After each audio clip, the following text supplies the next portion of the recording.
नमस्कार, मैं खुशी सिंह। स्वागत है आपका स्वदेश 24x7 के खास प्रोग्राम सटीक इलाज, जहां हम अलग अलग बीमारियों के बारे में अलग अलग डॉक्टर से चर्चा करते हैं और लेते हैं उनसे सटीक जानकारी। इसी कड़ी में आज हमारे साथ मौजूद हैं आबिद सलीम जी, जो क्रिटिकल केयर डिपार्टमेंट से हैं। इनसे तमाम मुद्दों पर चर्चा करेंगे कि आखिर सेप्सिस क्या होता है और इसके लक्षण क्या होते हैं। सर, आपका बहुत बहुत स्वागत है हमारे खास प्रोग्राम में।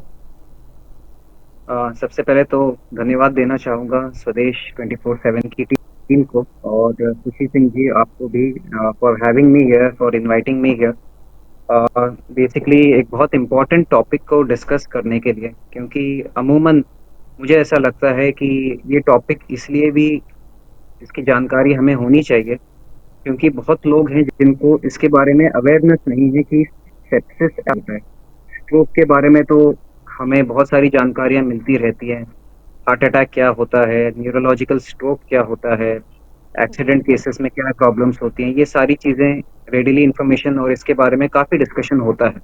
बट सेप्सिस क्या होता है, तो ये एक ऐसी टॉपिक है जिसके बारे में बहुत लोग नहीं जानते और मुझे लगता है कि इसका अवेयरनेस होना चाहिए ताकि और भी बहुत सारे मरीजों को इसकी जानकारी मिले और उनकी सही समय पे सही टाइम पे उनको प्रॉपर इलाज मिल सके, जिनको जिसकी वजह से उनकी जान बच सकती है। सर, जैसे कि आपने बताया कि सेप्सिस भी एक बैक्टीरिया है, तो सेप्सिस और फ्लू में क्या डिफरेंसेस होते हैं? देखिए मैम, जब हम एक्चुअली सेप्सिस, हम एक बहुत ब्रॉड टॉपिक है। सेप्सिस बैक्टीरिया से भी हो सकता है, सेप्सिस वायरस की वजह से भी हो सकता है, सेप्सिस आपका किसी फंगल इन्फेक्शन की वजह से भी हो सकता है। तो एक बहुत ब्रॉड कैटेगराइज टर्म है ये सेप्सिस। अगर मैं एक ऐसी भाषा में इसको एक्सप्लेन करने की कोशिश करूं ताकि हमारे जो दर्शक हैं जो हमसे जुड़े हैं वो इस बात को समझ सकें, तो आप ऐसा मान लीजिए कि बेसिकली आपके शरीर के अंदर एक तरह से उथल पुथल हो रही है, मतलब एक केओस क्रिएट हो रहा है। मतलब बॉडी समझ ही नहीं पा रही है कि क्या हुआ। आप ऐसा समझिए कि आपके बॉडी में कोई इन्फेक्शन आ गया। फर्ज के तौर पे कोई भी इन्फेक्शन, या तो फेफड़े का इन्फेक्शन जो कॉमन होते हैं, यूरिन इन्फेक्शन, पेट से संबंधित इन्फेक्शन, या स्किन में कुछ कट लग गया जिसकी वजह से इन्फेक्शन हो गया, जो अमूमन इग्नोर कर दिया जाता है। तो जब जैसे ही वो बैक्टीरिया या वायरस आपकी बॉडी में आता है, वो एक केओटिक कंडीशन क्रिएट करता है। बॉडी समझ ही नहीं पाती कि उसको कैसे रिएक्ट करना है। इसकी वजह से क्या होता है, आपके जो मेजर ऑर्गन्स हैं जैसे आपका हार्ट, किडनी, लंग्स, ये सब इनको पता नहीं लगता कि हमारा काम क्या है। तो as a result of that they go into an acute shutdown, and by acute shutdown I mean a temporary shutdown phase में चले जाते हैं, जहां पर वो अपना काम नहीं करते। जैसे हार्ट का काम होता है ब्लड प्रेशर को रेगुलेट करना, लंग्स का काम होता है ऑक्सीजनेशन और गैस एक्सचेंज को आपके मेंटेन करके चलना, किडनी का काम होता है आपके जितने भी बॉडी में वेस्ट प्रोडक्ट्स है उनको यूरिन के थ्रू बाहर निकालना, and to some extent blood pressure को भी वो रेगुलेट करने में हेल्प करता है। तो ऐसे आपके अलग अलग ऑर्गन्स होते हैं। जैसे लिवर का काम होता है आपके क्लॉटिंग फैक्टर्स बनाना। तो ये भूल जाते हैं कि हमें करना क्या है, ये समझ ही नहीं पाते करना क्या है। तो इसकी वजह से बॉडी एक ओवरड्राइव स्टेट में चली जाती है, जिसको हम मेडिकल भाषा में मल्टी ऑर्गन फेलियर बोलते हैं। और ये एक बहुत ही बड़ी बीमारी है। अगर मैं आपको डेटा के आधार पे समझाऊं तो 2020 में एक लैंसेट जो मेडिकल की किताब है उसमें एक डेटा पब्लिश हुआ था, जहां उन्होंने कहा था कि 5 में से एक व्यक्ति ग्लोबली सेप्सिस की वजह से मर रहा है। तो आप सोचिए कितना बड़ा सेप्सिस एक चैलेंज है ट्रीट करना। और अगर आप इंडिया की बात करें तो 25% पॉपुलेशन जो इंडिया का है उनमें जो डेथ हो रही है वो सेप्सिस की वजह से होती है। जी। सर, सेप्सिस जैसे आपने बताया कि कितनी खतरनाक ये बीमारी है और ऑर्गन फेलियर भी कहीं ना कहीं इसकी वजह से होता है। तो क्या जी। सेप्सिस में ये मैंडेटरी है कि ऑर्गन फेलियर होना ही है, या फिर कुछ केसेस ऐसे होते हैं, और कितना ऑर्गन्स पे जो है सेप्सिस का असर पड़ता है? मैम नॉर्मली इसमें क्या होता है मैम, अर्ली आप जितनी जल्दी हो सके, अगर आपको सही समय पे आप सही जगह सही इलाज लेने के लिए पहुंच जाए तो ये चीज प्रिवेंट की जा सकती है। प्रॉब्लम कहाँ आती है मैं आपको बताता हूँ। हमारी कंट्री में या इनफैक्ट हमारी सिटी में भी अगर आप देखें तो अगर हम एक नॉर्मल फैमिली को भी ले लें, तो मान लीजिए किसी को बुखार हुआ, किसी को सांस में दिक्कत हुई, या मान लीजिए किसी को दस्त लग गए, तो हमारा सबसे पहले क्या फोकस रहता है कि ठीक हो जाएगा। मैम श्योर मैम आपने भी ये देखा ही होगा कि ये नॉर्मली एटीट्यूड होता है कि कुछ नहीं है, बुखार है, डोलो 650 ले लेंगे, या मेडिकल से कोई दवा ले लेंगे, कोई दस्त की दवा ले लेंगे। उससे ठीक हो जाएंगे। बट प्रॉब्लम यही आती है, क्या होता है कि आजकल जिस तरह के पोस्ट कोविड स्पेशली जिस तरह के इन्फेक्शंस बढ़े हैं, लोगों की इम्यूनिटी एक तो कम हो गई है। हम लोग, वो जमाना गया जब हम लोग एक्सरसाइज करते थे, हेल्थ के खिलाफ ध्यान देते थे, या हम एक हेल्दी खाने की तरफ हम इंपॉर्टेंस देते थे। आजकल आप देख रही है कि हर जगह पे मिलावट आ रही है। शुद्ध खाना खाने के लिए लोग, मतलब बहुत डिफिकल्ट हो रहा है ये डिटरमिन कर पाना कि किस में मिलावट है, किस में मिलावट नहीं है। एक्सरसाइज तो हम भूल ही गए हैं। हमें पता ही नहीं है कि वॉक क्या होता है, एक्सरसाइज क्या करनी होती है, मेडिटेशन का क्या इंपॉर्टेंस है, योगा का क्या इंपॉर्टेंस है। एक अच्छी स्लीप साइकिल नहीं रही। 7-8 घंटे आजकल लोग सो ही नहीं पा रहे हैं, मतलब एराटिक स्लीप बिहेवियर्स हैं। कोई रात को 3 बजे सो रहा है, सुबह 7 बजे उठ रहा है, कोई देर रात तक काम कर रहा है। तो ये जो नॉर्मल जो फिजियोलॉजी है हम लोग की, गड़बड़ा गई है। एंड कोविड के बाद, क्योंकि बहुत लोग कोविड की वजह से का इन्फेक्शन बहुत लोगों को हुआ, तो इम्यूनिटी लोगों की बहुत कमजोर हो गई है। तो उसकी वजह से क्या हो रहा है, जो सहनशीलता है बॉडी की, जो सहने की जो शक्ति है, वो बहुत ज्यादा कम हो गई है। तो आप मान लीजिए किसी को फीवर हुआ, वो ऐसे ही सोचता रहा कि चलो कुछ नहीं है, कुछ नहीं है। एक दिन उसने फार्मेसी से दवा ली, दूसरे तीसरे दिन उसने कहीं किसी से पूछ लिया, पड़ोसी से कह दिया या किसी से बोल दिया कि यार मेरी तबीयत ठीक नहीं। पड़ोसी ने कहा यार मैं फलाने डॉक्टर के पास गया था, उसने मुझे दवा दी, तू ये दवा खा ले। ये चीजें चलती रहती है। चौथे पांचवें दिन तक आते आते क्या होता है, बॉडी की एक लड़ने की क्षमता होती है ma'am. Beyond that point body goes into a free fall, जिसको हम डोमिनो इफेक्ट बोलते हैं। डोमिनो इफेक्ट का मतलब होता है कि मान लीजिए कोई एक चीज गिरती है तो उसके बगल वाली इमारत गिरेगी और उसकी बगल वाली इमारतें गिरती जाएंगी, तो this is called domino effect. तो जब ये होता है तो बॉडी का जब सहनशीलता खत्म हो जाती है, बॉडी एक फ्री फॉल में जाती है। चौथे पांचवें दिन तक मरीज की कंडीशन इतनी बिगड़ जाती है कि उसका ब्लड प्रेशर नहीं आ रहा है, पेशेंट की यूरिन आना बंद हो गई है, उसका सैचुरेशन फॉल होना कम हो गया है, सांस लेने में उसको दिक्कत आ गई है। और इस टाइम पे ये हमारे पास आते हैं, या ऐसा होता है इससे पहले ये कहीं और इलाज करा रहे होते हैं, ये नॉन मेडिकोज के पास चले जाते हैं, and by the time they present to us it is already too late. मतलब अगर अर्ली स्टेजेस में जैसे कोई भी बीमारी है, जैसे हार्ट अटैक हुआ या स्ट्रोक हुआ, हम हमेशा इस बात पे स्ट्रेस करते हैं कि आपको अर्ली ट्रीटमेंट लेना चाहिए। हर चीज का एक गोल्डन आवर होता है। आप जितने घंटे डिले करते जाएंगे उतना ही रिस्क इसका बढ़ता जाएगा। डेटा का हिसाब अगर आप देखें तो एवरी आवर का जो डिले होता है that increases the risk of organ damage by 7% to 10%। तो सही समय पे, सही जगह, सही इलाज के लिए आपका पहुंचना बहुत जरूरी है। और सिम्टम्स को आपको इग्नोर कभी नहीं करना चाहिए। ये नहीं समझना चाहिए कि कुछ नहीं है, दस्त है ठीक हो जाएगा, कुछ नहीं है फीवर है ठीक हो जाएगा। आप उसको इवेल्युएट करिए, क्योंकि we are entering that phase जहाँ पे हेल्थ को लेके लोगों की अवेयरनेस बिल्कुल जीरो हो गई है। लोग इग्नोरेंस में जी रहे हैं, and I think this is something, जिस चीज को, इस फैक्ट को हमें रीएस्टैब्लिश करना चाहिए और ज्यादा से ज्यादा लोगों को ये बताना चाहिए कि हेल्थ को लेके हमें कभी भी ये नहीं सोचना चाहिए कि it is something simple, it is something जो कि इजीली एड्रेस हो जाएगा। जब तक कोई प्रोफेशनल आपसे नहीं कहे कि ये सिंपल चीजें घर पे ठीक हो जाएगी, आपको उसके ओपिनियन को मानना चाहिए, ना कि किसी पड़ोसी के या किसी मेडिकल वाले के या किसी नॉन मेडिको के। जी सर, आपने सिम्टम्स के बारे में बताया, तो आपसे पूछना चाहूँगी, मुझे लगता है दर्शकों को भी इससे अवेयर कराना बहुत ज़रूरी है कि अर्ली सिम्टम्स क्या हो सकते हैं। और जैसा कि आपने बताया कि कहीं ना कहीं डायरिया है, वो सेम सिम्टम्स कहीं ना कहीं आते हैं, तो उनके बीच में कैसे जो दर्शक हैं हमारे या फिर जिनको सेप्सिस की बीमारी के लक्षण कहीं ना कहीं लग रहे हैं, कैसे बिल्कुल डिफ्रेंशिएट मैम, कर देखिए, सकते हैं? बिल्कुल मैम। मैम एक बहुत सिंपल क्राइटेरिया है जो हम लोग आईसीयू में यूज करते हैं। इनफैक्ट बेड साइड आईसीयू है, और ये एक नॉर्मल व्यक्ति भी इसको समझ के इम्प्लीमेंट कर सकता है। 3 बातों का आपको ध्यान रखना है मैम। अगर आपकी सांस लेने की क्षमता प्रति मिनट 22 से 24 है, मतलब जैसे मैं आपसे बात कर रहा हूँ अभी, तो I am breathing at a normal rate, आपको समझ आ जाएगा कि कोई सांस लेने में किसी की कितनी दिक्कत आ रही है। वो जोर जोर से सांस ले रहा होगा, आपको देखते से ही समझ जाना है कि इसका सांस लेने का पैटर्न सही नहीं है। तो अगर आपकी रेस्पिरेटरी रेट 22 से ज्यादा है, पॉइंट नंबर 1। दूसरा, अगर आपका ब्लड प्रेशर 100 से कम है। और तीसरा पॉइंट, अगर आप कंफ्यूज स्टेट में, मतलब मान लीजिए कि कोई व्यक्ति कल तक बिल्कुल नॉर्मल था, सवेरे उठा, वो बैकी बैकी बातें कर रहा है, वो कह रहा है कि मैं कहीं दूसरे देश में हूँ, मुझे याद नहीं है मैंने क्या खाना खाया। मतलब आप उसका नाम पूछो तो वो कुछ उल्टा सीधा बता रहा है, अपने घर वालों को पहचानने से इनकार कर रहा है। या जैसे लोग नहीं कहते कि मतलब इसको पता नहीं है, मतलब आप ऐसा सोचिए कोई इंटॉक्सिकेटेड स्टेट में, कोई अल्कोहल करके कोई व्यक्ति कैसे बातें करता है, या कोई इंटॉक्सिकेटेड स्टेट में कोई बंदा कैसे बातें करता है। तो अगर ऑल्टर्ड सेंसोरियम है, जवाब आप सवाल कुछ पूछ रहे हैं, जवाब कोई कुछ दे रहा है, तो अगर इन 3 बातों में से एक भी बात अगर पॉजिटिव है, तो this clearly indicates that patient is in sepsis. 99% आप मान के चल सकते हैं कि पेशेंट इज इन सेप्सिस। मैं फिर से इन बातों को बताऊंगा कि सांस लेने की आपकी जो प्रति मिनट की जो रेस्पिरेटरी रेट है, अगर 22 से ज्यादा जाती है, अगर आपका ब्लड प्रेशर 100 से कम है, ऊपर वाली जो वैल्यू होती है, नॉर्मल ब्लड प्रेशर 120/80 बोलते हैं, तो जो वो 120 है, 120 की जगह अगर 100 से कम जा रहा है, और अगर आपका जो व्यवहार है अपने घर वालों के संग वो थोड़ा आपको अलग लग रहा है कि वो कंफ्यूज्ड है, कुछ का कुछ बोल रहा है, तो इसमें से अगर एक भी बात अगर सही बैठती है, तो मान लीजिए कि वो सेप्सिस में है और हॉस्पिटलाइजेशन, इमीडिएट हॉस्पिटलाइजेशन की सख्त जरूरत है इस व्यक्ति को। जी।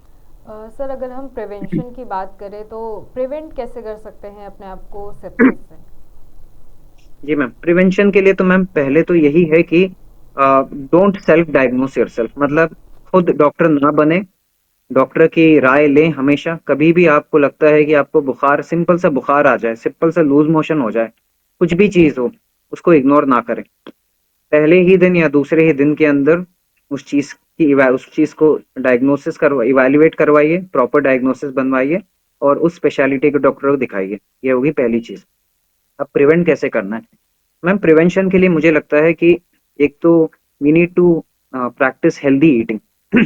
हेल्दी ईटिंग बहुत कम लोग मैम ये बात जानते हैं। जब किसी से हम कहते हैं कि आप पानी कितना पीते हैं, कोई कहता है 3 लीटर, कोई कहता है 4 लीटर, कोई कहता है 5 लीटर, लेकिन अगर आप इसको प्रॉपर कैलकुलेट करें तो 25 से 30 ml प्रति केजी ये रिक्वायरमेंट होती है। मतलब अगर कोई 60 kg का व्यक्ति है और वो एक्सरसाइज नहीं कर रहा है, मतलब मान लीजिए कि मैं एक नॉर्मल व्यक्ति हूँ जो काम कर रहा हूँ, तो मेरे लिए मैम 30 से 35% पर केजी नॉर्मल रहेगा। अगर मैं 60 kg का हूँ तो 18 से ml से लेके 2 लीटर का पानी मेरे लिए जरूरी है। और अगर मैं एक्सरसाइज कर रहा हूँ तो मेरे लिए 50 ml पर केजी। नॉर्मल व्यक्ति के लिए, बैठे हुए व्यक्ति के लिए, नॉर्मल काम करने के व्यक्ति के लिए 30 से 35 ml पानी पर केजी। और एक ऐसा व्यक्ति जो एक्सरसाइज कर रहा है या जिसका बहुत ज्यादा काम है, जिसकी भागदौड़ ज्यादा है, उसके लिए 50 ml पर केजी। ये कैलकुलेशन है पानी का। मोटा मोटी आप उसी हिसाब से अपना रिक्वायरमेंट ऑफ वाटर निकाल सकते हैं। बहुत ज्यादा पानी भी आपको नुकसान देगा, बहुत कम पानी तो वैसे भी आपको उसकी वजह से दिक्कत आएगी। तो too much excess of anything will cause damage. तो पहले तो पानी आपको एडिक्वेट पीना है। दूसरी चीज, आपको ये इंश्योर करना है कि इम्यूनिटी बूस्टिंग फूड में मेनली आपको सिट्रस फ्रूट्स आते हैं। आपको ये इंश्योर करना है कि एटलीस्ट आप दिन में 3 फ्रूट्स अलग अलग प्रकार के आपको खाने हैं। जैसे citrus vitamin C levels orange में, लेमन में बहुत ज्यादा रिच होता है।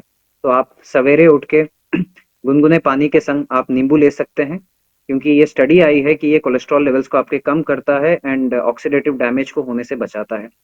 दूसरा, आप ऑरेंज ले सकते हैं। Orange has very high levels of vitamin C जो आपकी इम्यूनिटी को बिल्ड करता है। इसके अलावा आप कोई भी 2 से 3 ड्राई फ्रूट्स ले सकते हैं। जैसे आमंड्स में विटामिन ई और जिंक और मैग्नीशियम के कंटेंट्स बहुत ज्यादा रिच होते हैं। ये अगेन आपकी इम्यूनिटी को बिल्ड करते हैं। इसके अलावा चिया सीड्स बोल के आते हैं ब्लैक कलर के, आप छोटे छोटे दाने टाइप के होते हैं जो कि अगर आप पानी में डालो तो दे स्वेल अप। तो या तो आप उसको कर्ड में डाल के ले सकते हैं, या आप उसको पानी में डाल के आप डायरेक्टली उसको पी सकते हैं। इसमें भी बहुत अच्छी कोलेस्ट्रॉल कंटेनिंग प्रॉपर कोलेस्ट्रॉल को रिड्यूस करने की प्रॉपर्टीज है, ऑक्सीडेटिव स्ट्रेस को कम करने की प्रॉपर्टीज हैं और इम्यूनिटी बूस्टर है। इसके अलावा गार्लिक और जिंजर प्रूवन है कि ये आपकी इम्यूनिटी को इम्प्रूव करता है। तो आपको ये इंश्योर करना है garlic and ginger are part of your daily आपकी जो डाइट है उसमें। चौथी चीज, salads is something that is very commonly ignored, so कुछ अमाउंट ऑफ सैलेड भी हमको लेना चाहिए। And the next thing is कि एक हमारे पास बहुत एक बुरी प्रैक्टिस है हम लोगों की कि मैं अक्सर अपने पेशेंट से जब मिलता हूँ तो वो मुझसे कहते हैं, मैं जब उनको एक्सरसाइज के लिए कहता हूँ कि सर टाइम नहीं है, तो मुझे लगता है मैम कि हर किसी के पास टाइम है। 25 मिनट्स हर कोई व्यक्ति निकाल सकता है। हम जितने टाइम में अपने मोबाइल पे रील्स देखते हैं, जितना टाइम हम मोबाइल पे अपना वेस्ट करते हैं, या हम नेटफ्लिक्स पे या ओटीटीज पे हम जितना टाइम वेस्ट करते हैं, I think we should take that time out for our health. उसमें से बस 25 मिनट आप अपने लिए निकालिए। आप ब्रिस्क वॉक करिए डेली, डेली आप वॉक करिए। 25 मिनट का आप कोटा बना के चलिए कि मुझे 25 मिनट करना है, किलोमीटर वगैरह कुछ नहीं। आप इनिशियली तो स्टार्ट करिए कि 25 मिनट्स मुझे वॉक करना है। ग्रेजुअली जब आपकी हैबिट बढ़ जाएगी, फिर आप 2 किलोमीटर, 2 से 3, 3 से 4, इतने तक आप डेली रेगुलर आपको करना है। अपनी बॉडी के लिए आपको टाइम देना पड़ेगा, एंड दिस इज मैंडेटरी। जैसे कि खाना सोना जरूरी है, वैसे एक्सरसाइज भी आपकी जरूरी है। चौथी, उसके अलावा रात में सही टाइम पे सोना और सही टाइम पे उठना।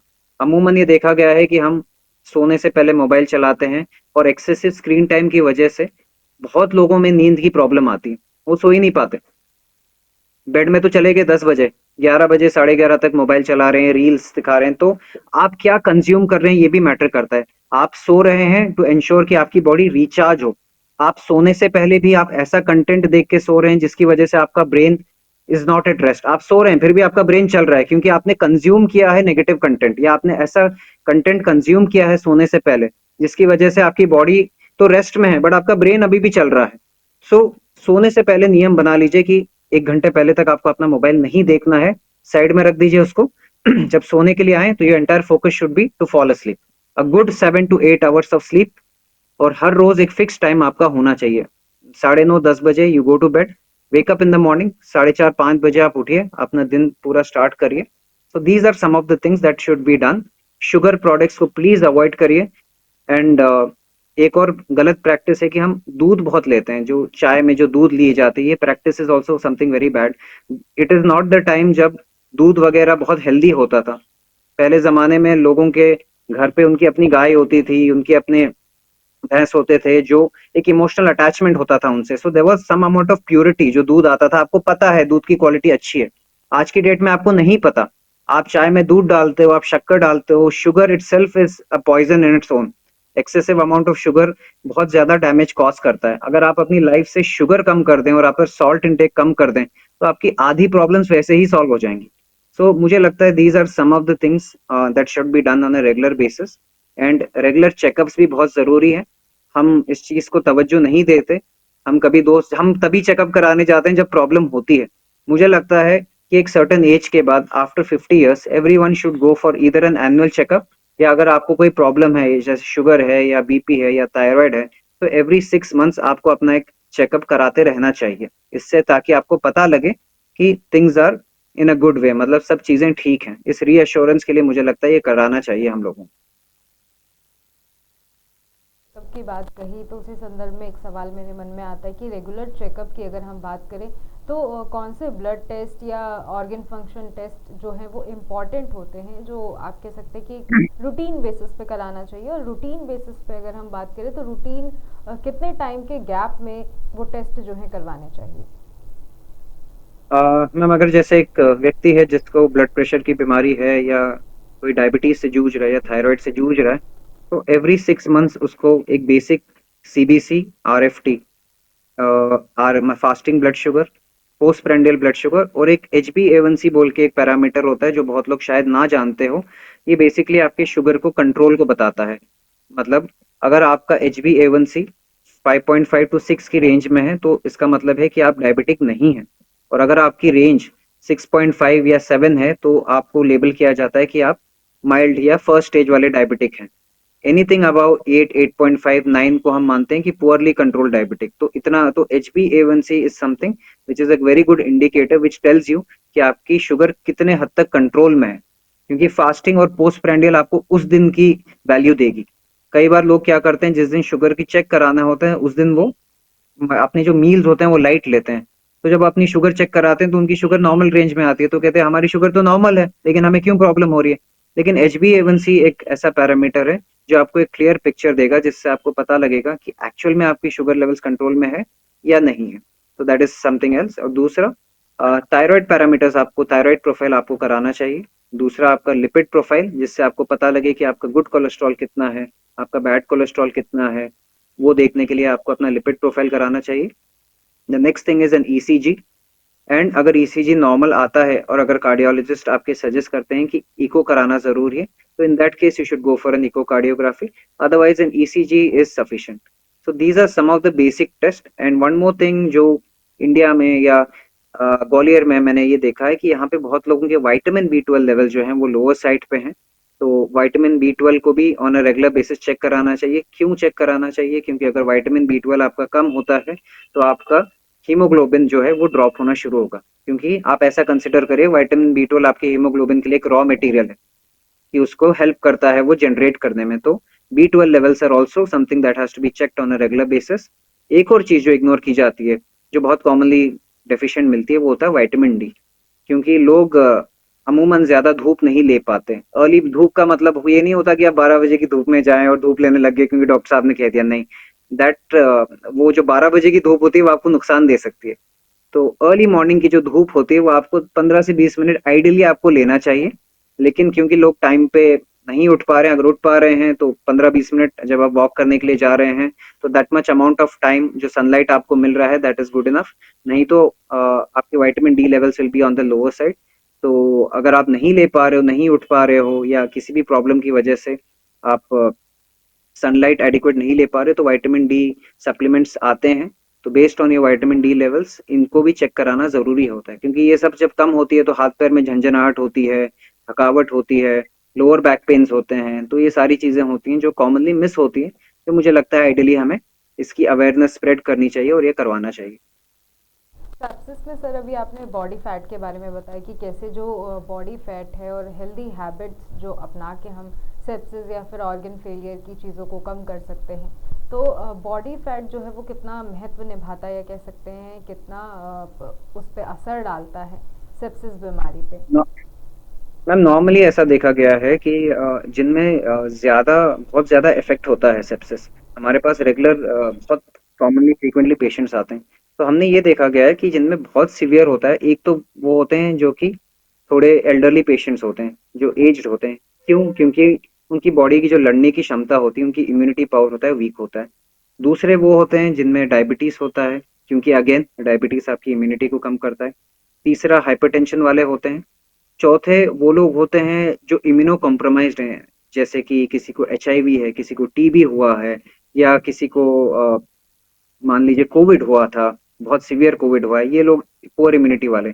और नेक्स्ट जो होते हैं वो ओबीस पेशेंट्स होते हैं, या जिनमें बहुत ज्यादा फैट देखा जाता है, या मॉर्बिड ओबीस पेशेंट्स होते हैं। अच्छा, मॉर्बिड ओबीस में क्या होता है प्रॉब्लम, कि हाई लेवल्स ऑफ कोलेस्ट्रॉल जो होते हैं वो आपकी आर्टरीज को क्लॉग कर देते हैं, या आपकी आर्टरीज को ब्लॉक कर देते हैं। तो सेप्सिस में भी आपका यही होता है कि जो आपके जो इन्फ्लेमेटरी मार्कर्स, मतलब जब बॉडी में आपके जो ये जो तूफान सा मचा हुआ है ये जब होता है, तो आपके जो वेसल्स होते हैं, जो आपका सर्कुलेशन होता है वो स्लो डाउन हो जाता है। तो आप मान लीजिए कोई ओबीस व्यक्ति है जिसमें कोलेस्ट्रॉल लेवल्स हाई हैं, तो उसकी जो वेसल्स हैं, जो हार्ट की जो आर्टरीज हैं, वो वैसे ही कुछ हद तक ब्लॉक होंगी। तो माँ इसके संग अगर किसी को सेप्सिस हो गया तो सर्कुलेशन फर्दर स्लो डाउन होगा। तो अगर फर्दर स्लो डाउन सर्कुलेशन अगर किसी को हो रहा है, तो naturally that person is at a greater risk compared to a normal person of going into a multiple organ failure.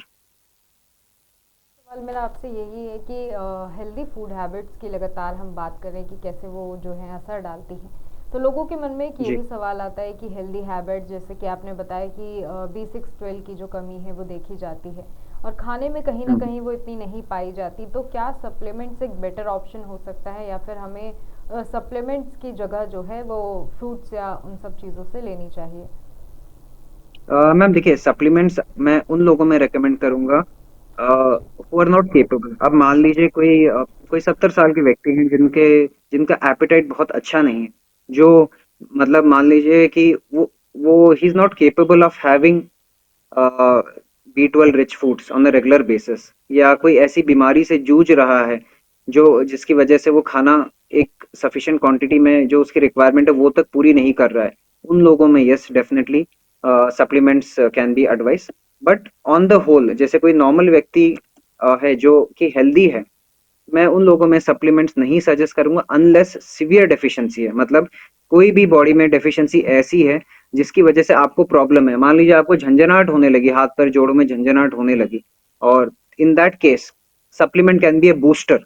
मतलब आप ऐसा सोचिए कि let me give you an example. मान लीजिए कोई व्यक्ति चल नहीं पा रहा, किसी का एक्सीडेंट हो गया है, तो और मैं उस व्यक्ति को सपोर्ट दे रहा हूँ चलने के लिए टिल द टाइम वो खुद से चल सकता है, तो जो वो सपोर्ट है दैट इज अ सप्लीमेंट।